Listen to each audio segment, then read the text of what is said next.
we're going to be talking about Polymarket. It's not a new dropshipping website or used clothing app or dating site. It's a platform where users can actually bet on just about anything. So US striking Iran, sports bets, or even that Jeffrey Epstein is going to become alive again in 2027. Supporters, of course, say it's not betting, it's investing. We want to go deeper into this topic. So to do that, we're joined by two great guests. First up, we've got Jonathan Cohen. He's the author of Losing Big, America's Reckless Bet on Sports Gambling. He's also the policy lead at the American Institute for Boys and Men. Joining us as well, we have Alex Goldenberg. He's a research fellow at Rutgers University looking at intelligence and online threats. I have to say, Polymarket, looking at this, it feels insanely risky. Alex, what are the risks actually when you buy a contract on, say, the Iran-US nuclear deal? It's a great question. Look, prediction markets are pretty interesting, and they work great for a lot of things. Election forecasting, technology launches, even corporate earnings. But what I'm particularly concerned about is when you apply them to military operations, you can create risks that are fundamentally different. It's what got me writing about this, especially after the operation to capture Venezuelan President Nicolas Maduro on January 3rd.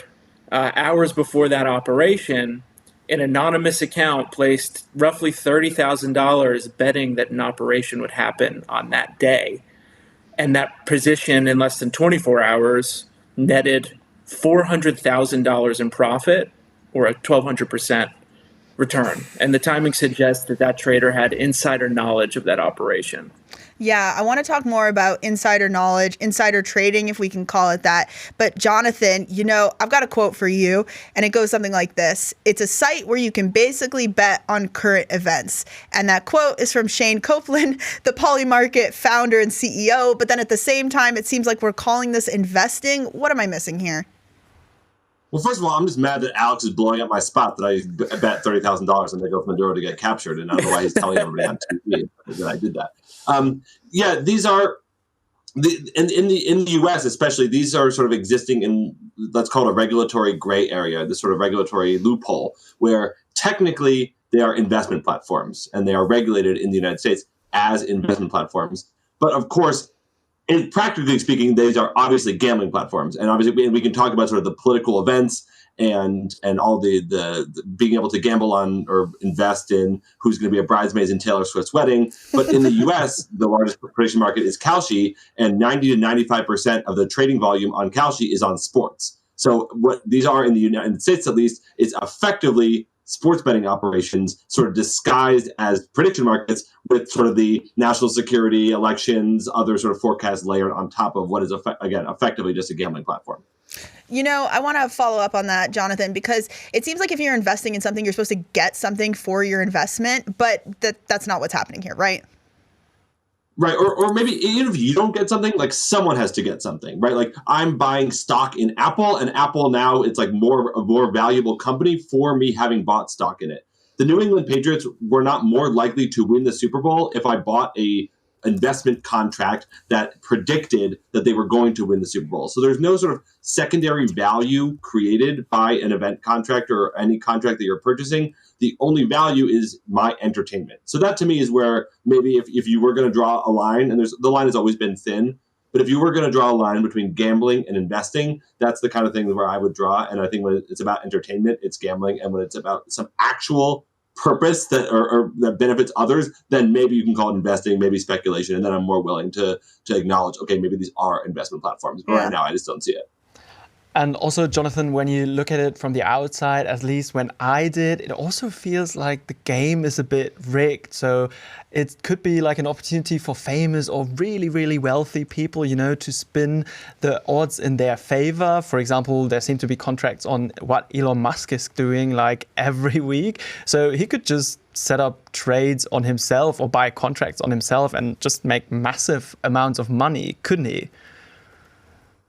I mean, technically, no. The companies claim they have sort of robust insider trading protections. In fact, they don't. And this is the problem to me is if the way these companies justify themselves is that they are elevating the wisdom of the crowds, that these are truth machines, right? That's sort of the way they talk about themselves. But if you were really a truth machine, you should allow and welcome insider trading, because it's somebody in the Trump administration clearly had insider information that Nicolas Maduro was going to get captured. And we use our truth machine to divine that information, to get that information out into the crowd before it was sort of made public. But of course, they want to legally operate as websites, and they can't claim, just like the stock market, they can't say, oh, we love insider trading. Insiders, come trade as much as you want. So they have to say they're against insider trading without actually providing any protections against insider trading, even though insider trading would actually benefit their business model, or at least what they claim their business model is all about. Right. So like truth machine, maybe truth magnet, like how much is the truth worth to bet on? Alex, I want to ask you more about this because it seems like a truth magnet. You know, on a sports game, if someone has insider information about a teammate being injured, that's one thing. But then when you have inside information about a military strike, like the Venezuela situation that we were talking about earlier, that has real world ramifications. No doubt. Look, insider trading on sports is definitely problematic. 100%. But when you're betting on sports, no one dies. At least I hope not. But I think the calculus is much different when you apply kind of the same kind of economics to territorial disputes in Ukraine, for example. In November, someone was manipulating the frontline map that Polymarket uses to settle territorial bets. And someone within, I think it's called the deep state map, actually fabricated a Russian advance timed precisely to trigger payouts and then erased all the evidence after a massive settlement. What really alarms me, though, it's one thing to trade on insider information, but what really alarms me is the agency issue that this structure creates. Okay. Picture this. As I mentioned, Polymarket has these village-level territorial control maps that, you know, where people can bet on whether a specific train station in Ukraine is, you know, captured by the Russians and when. And you have Ukrainian soldiers that make $500 a month. Russian soldiers make maybe $1,000 to $2,000 a month. A small bet, which is entirely possible in these markets, represent 10 months' salary of a Ukrainian soldier. So think of a mid-level commander deciding not to push or retreat from a particular situation or a particular advancement in order to trigger a payout. So now, do we defend a position or fall back? That should be purely a military calculation, but we're introducing this new financial dimension, which in my opinion is increasingly problematic. And just this morning, this interview is apropos. Just this morning, we had the first arrests for military insider trading on these prediction markets.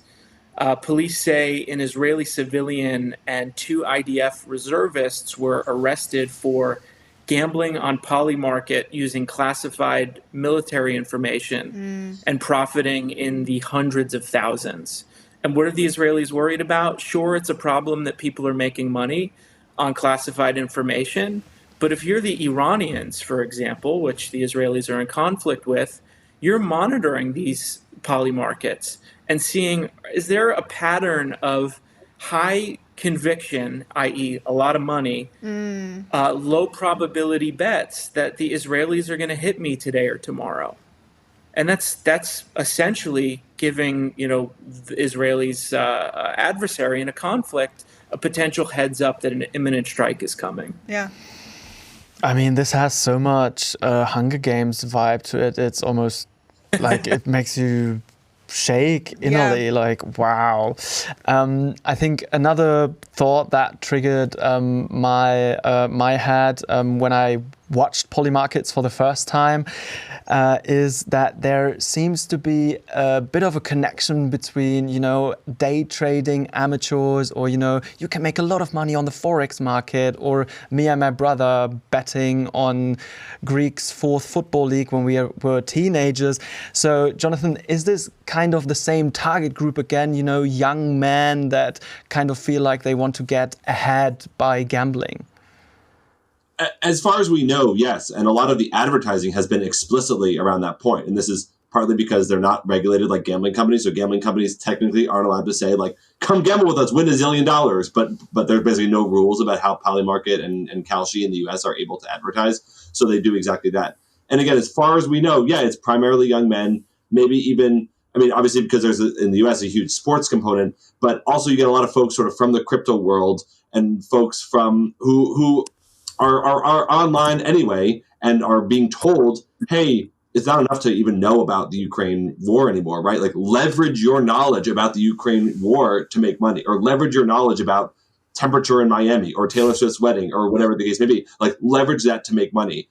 Whether you're actually going to make money, I don't know. We can talk about sort of the dynamics of these websites and how they actually work and whether it actually provides an opportunity for someone to make money. But the promise is certainly there, in the same way that someone might go to day trading.